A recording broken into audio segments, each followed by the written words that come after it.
I had always liked driving at night. Less traffic, fewer questions. Just me, the road and the radio low enough that it didn't feel like company. That night was early December. Not deep winter yet. The kind of cold that surprised people because they thought they still had time. The snow started around 7:40 p.m. Soft at first, almost polite. By 9, it wasn't polite anymore.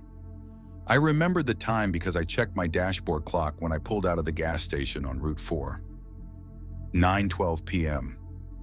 The cashier had told me I was the last customer she'd had in almost an hour. She sounded relieved when she said it, like the building itself made her nervous once the parking lot went empty. I was driving home from a short contract job, inventory counting at a warehouse 2 towns over. Boring work, easy money. I took it because my rent was due and because I didn't mind night shifts. My car was an old gray sedan with a heater that worked when it felt like it. The windshield wipers squeaked no matter how much fluid I used. County Road 17 was supposed to save me 15 minutes, a straight shot through farmland and wooded stretches. I'd taken it dozens of times. That night it looked different. The snow softened everything. Trees turned into shadows. Fields disappeared into white nothing. At 9:26 p.m., my phone lost signal. That wasn't unusual out there, but I still noticed it. I always did. The radio crackled, AM static. I switched it off and let the quiet settle in. The only sound was the low hum of tires cutting through slush and the faint ticking of ice hitting the undercarriage. About 5 miles in, I saw the plow. It was pulled over on the right shoulder, yellow light still flashing but dimmed by falling snow. The blade was down. The engine was off. No driver in sight. I slowed instinctively. The road ahead was already half covered again, like the plow had passed through and then just stopped trying. I rolled my window down an inch. Cold rushed in. I didn't hear anything. No footsteps, no engine cooling, just snow brushing against metal. "Hello," I called, feeling stupid the moment the word left my mouth. No answer. I stayed in my car, told myself it was a bathroom break, or maybe the driver went to check something in the ditch. I drove past slowly, craning my neck to look inside the cab. The seat was empty, door closed, keys not in the ignition. That was the first strange detail. Small. Easy to explain if you tried hard enough. I drove on. The snow thickened. Visibility dropped to maybe 30 feet. My speed hovered around 30 miles per hour, even though the limit was 55. Every few minutes, my headlights caught the reflective eyes of deer along the tree line. They didn't move, just watched. At 9:41 p.m., I passed the same plow again. I knew it was the same one because of the dent on the back fender, a crescent-shaped bite of missing paint. This time it was on the left shoulder. I slowed so hard my tires slid a little. My stomach tightened. I checked the road behind me, then ahead. No intersections, no side roads. County Road 17 didn't loop. It didn't curve like that. I told myself I was tired. Snow messes with depth perception. Maybe there were 2 plows. Still, I didn't roll the window down this time. I drove faster. The snow thickened. Visibility dropped to maybe 30 feet. My speed hovered around 30 miles per hour, even though the limit was 55. Every few minutes, my headlights caught the reflective eyes of deer along the tree line. They didn't move, just watched. At 9:41 p.m., I passed the same plow again. I knew it was the same one because of the dent on the back fender, a crescent-shaped bite of missing paint. This time it was on the left shoulder. I slowed so hard my tires slid a little. My stomach tightened. I checked the road behind me, then ahead. No intersections, no side roads. County Road 17 didn't loop. It didn't curve like that. I told myself I was tired. Snow messes with depth perception. Maybe there were 2 plows. Still, I didn't roll the window down this time. I drove faster. My hands started to ache from gripping the wheel. The heater blew lukewarm air that smelled faintly like dust. I kept glancing at the rearview mirror, half expecting to see headlights behind me. There weren't any. At 10:03 p.m., my gas light came on. That shouldn't have happened. I'd filled up less than an hour earlier. I tapped the dashboard like that would fix it. The needle sat just above empty, trembling. That's when I noticed something in the road ahead. At first it looked like a snowdrift shaped wrong. Too smooth, too intentional. I slowed, then slowed more. It was a car, half buried, nose down in the ditch on the right side. The hazard lights were still blinking, muted orange through the snow. Blink, pause, blink. I pulled over about 20 feet behind it. I didn't know why I stopped. Habit, maybe, or guilt. You don't just drive past a stranded car in weather like that. I put the car in park, turned on my hazards. The snow felt heavier when I stepped out. It soaked into my boots immediately. My breath came out sharp and loud in my ears. "Hey!" I called, walking toward the car. "You okay?" No response. The driver's side door was open. Snow had collected on the seat. The inside light was off. The engine was cold when I touched the hood. I looked around.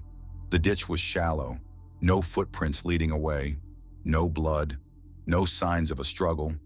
Just an abandoned car, blinking patiently.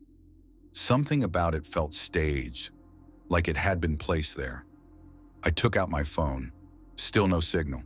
Behind me, my own car's hazards blinked in sync with the stranded one. Orange, orange, orange.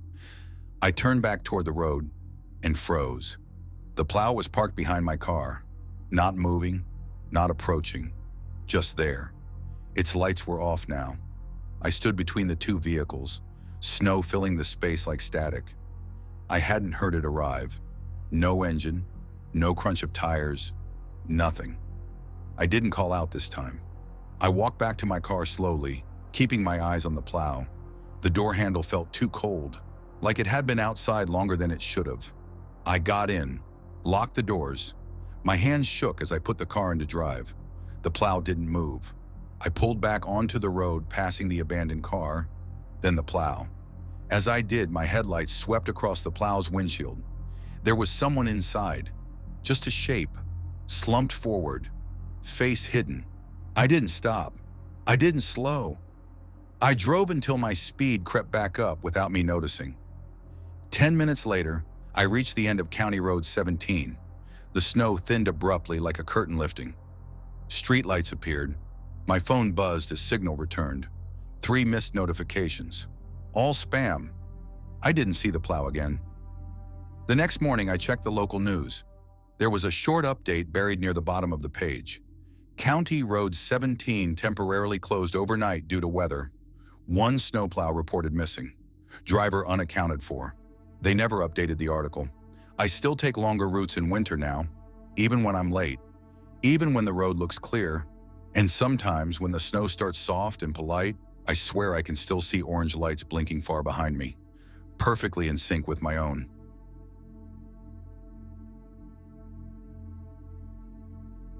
The second story happened years after the first, which is how I know it wasn't my imagination carrying things forward. Different place, different winter, different version of me. I was older, more careful, and still managed to end up somewhere I shouldn't have been. It was late January, deep winter, the kind that didn't melt between snowfalls, just stacked itself higher and higher until the world felt smaller. I remembered the date because it was the 27th, and I was supposed to be back in town by the 29th for a friend's wedding I didn't want to attend. I'd rented a cabin to get away. Just 3 nights, no cell service, no internet. The listing mentioned it casually, like a feature. Perfect for disconnecting, it said. The cabin sat at the edge of a state forest, about 9 miles from the nearest paved road. The last stretch was gravel, barely maintained in winter. I drove in just before sunset, following reflective stakes poking out of the snowbanks like warnings. When I arrived, it was quiet in a way that felt staged. No wind, no birds, no distant highway hum. Just my engine ticking as it cooled, and the faint creak of trees shifting under the weight of snow. The cabin was smaller than the photos. 1 floor, 1 bedroom, a wood stove, a porch that sagged slightly on the left side. There were no other cabins in sight, but I knew there were supposed to be at least 2 more along the access road. I unloaded my bag and groceries. Canned soup, bread, coffee, the usual things you bring when you don't plan to leave once it gets dark. By 6:10 p.m., it was fully night. I lit the stove. The fire took longer than I expected to catch, and when it did, it popped loudly, like it was clearing its throat. The heat came slow. I kept my jacket on. I remember checking the door lock twice, not because I felt unsafe, just routine. You lock doors when you're alone in the woods. It's what you do. The first strange thing happened around 7:30. I was standing at the sink, rinsing out a mug, when I heard footsteps on snow outside. Not heavy, not rushing, just deliberate. Crunch. Pause. Crunch. I froze, listening. The steps stopped near the porch. I told myself it was another renter, maybe someone in one of the other cabins taking a walk. Still, I turned off the sink and held my breath. A knock came at the door. 3 slow taps. Firm but not aggressive. I didn't answer right away. I walked to the window beside the door and pulled the curtain back an inch. There was no one there. The porch light was on. Snow lay undisturbed except for my own earlier tracks. No footprints leading up to the door, none leading away. I stood there longer than I should have, waiting for another sound, another knock. Nothing came. I locked the door again, even though it already was, and tried to shake it off. Old buildings made noises. Snow shifted. Sound carried weirdly at night. By 9 p.m., snow started falling again. Thick flakes. Fast. The kind that erased things quickly. I made soup. Ate standing up. The cabin felt warmer now, but the air still felt stale, like it hadn't been lived in properly for a long time. I checked the guest book on a whim. It sat on a shelf near the fireplace, its cover warped from humidity. Most entries were normal. Dates, names, short notes about the quiet and the stars. The last entry was from early December. Heard someone outside at night. Probably just the wind. Nothing else. I went to bed around 10:45 p.m. The bedroom window faced the trees. I didn't bother closing the curtain at first, then changed my mind and did it anyway. The dark felt too close. Sometime after midnight, I woke up to knocking again. This time it was louder. 4 knocks, evenly spaced. I sat up, heart already racing. The cabin was dark except for the faint glow of moonlight reflecting off the snow outside. The fire had burned down to embers. I listened. Footsteps again. Closer this time. Circling the cabin. Crunch, crunch, crunch. I slid out of bed quietly and crept toward the front room. I didn't turn on any lights. I didn't want whoever was outside to know I was awake. The footsteps stopped at the door. A pause. Then the handle moved. Not violently, just tested. Once, twice, locked. I stood there frozen, every muscle tight. I remember thinking about how thin the door was, how old the frame looked, how far I was from help. After a long moment, the handle stopped moving. I waited, counted my breaths, listened for retreating steps. Instead, I heard something else. Scraping, soft at first, then more deliberate. Like someone dragging a glove or a sleeve along the wood of the door. Slowly, from top to bottom. I backed away without meaning to. My heel bumped into the table, making a sharp sound in the quiet cabin. The scraping stopped immediately. So did everything else. No footsteps, no wind, no fire popping, just silence pressing in from all sides. I didn't sleep after that. I sat on the couch with a kitchen knife in my hand, watching the door until the sky began to lighten. Morning came gray and heavy. Snow had piled up overnight, burying the porch steps almost completely. I opened the door cautiously. There were footprints this time, one set. They came out of the trees. Walked straight up to the door. Stopped. No pacing, no wandering. And then, nothing. No footprints leading away. I packed up immediately, threw everything into my bag without caring how it fit. When I stepped outside again, I noticed something carved into the porch railing. It was shallow, Easy to miss. A single word. Wrong. I drove out slowly, tires slipping on fresh snow, checking the mirrors the entire time. I didn't see anyone. I didn't pass another car until I reached the highway. Later, I called the rental company, told them about the knocking, the footprints, the carving. There was a long pause on the line. Then the woman said carefully, "Are you sure you were in cabin 3? I told her yes. I gave her the key number, described the porch. Another pause. "That cabin hasn't been rented since November," she said. "We had an issue with the lockbox. We thought it was inaccessible." I asked her who owned the cabin. She didn't answer that.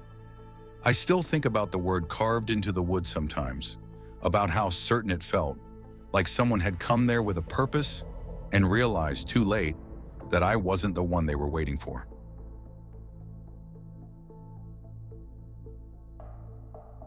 This one is harder to talk about, not because it was violent or dramatic, but because it never gave me a clear moment to point at and say, that's when it went wrong. It just tightened slowly, like a knot you don't notice until it's already cutting off circulation. It happened in early March, late winter, that strange in-between season where people start trusting the weather again, even though it hasn't earned it. The calendar said spring was close, but the mountains didn't care. I was driving back from a job interview that hadn't gone well, seasonal maintenance work at a ski lodge that was already talking about shutting down early. I remember the interviewer checking his watch while I talked. I remember knowing I wouldn't get the call before I even shook his hand.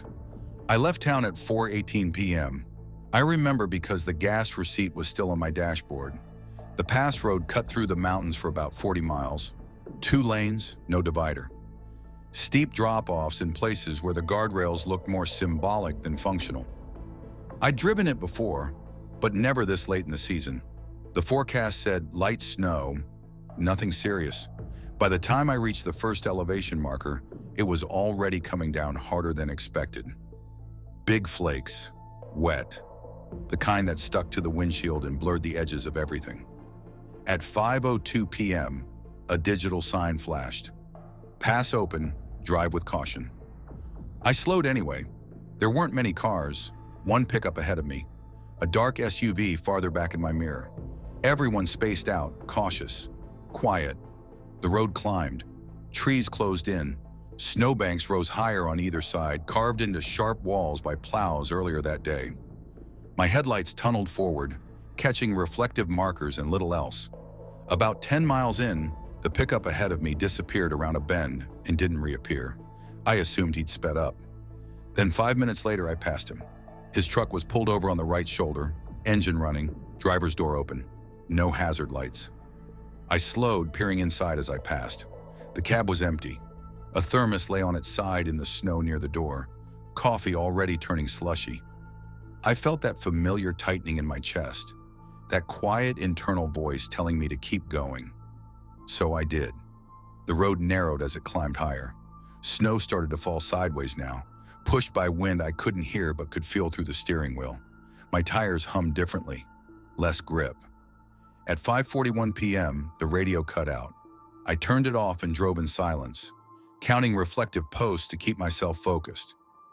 Then I saw the first barricade. It was half covered in snow, pushed to the side of the road like it had been moved in a hurry. An orange sign lay face down beside it. I slowed almost to a stop. The sign read, "Pass closed." Turn around, it was old, scratched, the reflective coating peeling. I looked ahead. The road continued. No active gate, no flashing lights, no plows, just snow and dark trees. I checked my phone. 1 bar, no data. Turning around meant going back down a steep grade in worsening conditions. Continuing meant trusting that the sign was outdated. I sat there longer than I should have. Another car pulled up behind me. The dark SUV I'd seen earlier. It stopped a few feet back. Didn't honk. Didn't flash its lights. I made my decision. I drove forward. The SUV followed. We climbed for another 15 minutes. The snow got heavier. Visibility dropped to almost nothing beyond my headlights. The road markers were buried now, just white edges and guesswork. At 6:12 p.m., I saw taillights ahead, red, blinking. I slowed, heart pounding, and pulled up behind another car stopped in the road. A sedan, older model. Its hazard lights flashed weakly through the snow. The driver's door was open, again. I stayed in my car this time. I didn't get out. I rolled my window down an inch and shouted, "Hey, you okay?" No answer. The SUV behind me idled.